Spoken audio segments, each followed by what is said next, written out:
யாத்திராகமம் 32 அதிகாரம் 27 வசனத்திலே, பாளையம் எங்கும் உள்ளும் புறம்பும் வாசலுக்கு வாசல் போய் ஒவ்வொருவனும் தன் தன் சகோதரனையும் ஒவ்வொருவனும் தன் தன் சிநேகிதனையும் ஒவ்வொருவனும் தன் தன் அயலானையும் கொன்று போட கடவன் என்று இஸ்ரவேலின் தேவனாகிய கர்த்தர் சொல்லுகிறார் என்றார்.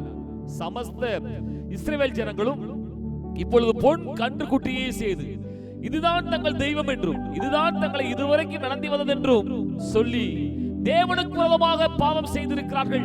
இந்த பாவத்தின் கிரியைகளை அழிக்கும்படிக்குத்தான் மோசே லேவியின் புத்திரரை பார்த்து சொல்லுகிறான், இந்த கிரியைகளை செய்த இந்த ஜனங்களை அழித்து போடுங்கள் என்று சொல்லுகிறார். இந்த காரியத்தை லேவியின் புத்திரர் அப்படியே செய்கிறார்கள். பாருங்கள், தேவ கோபம் மாறுகிறது.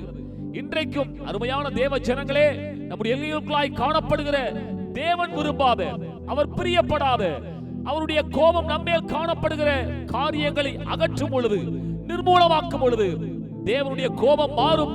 தேவ ஆசீர்வாதம் நம்முடைய எல்லைகளுக்குள்ளாய் தங்கும். கர்த்தர் வார்த்தையின்படி உங்களை ஆசீர்வதிப்பாராக.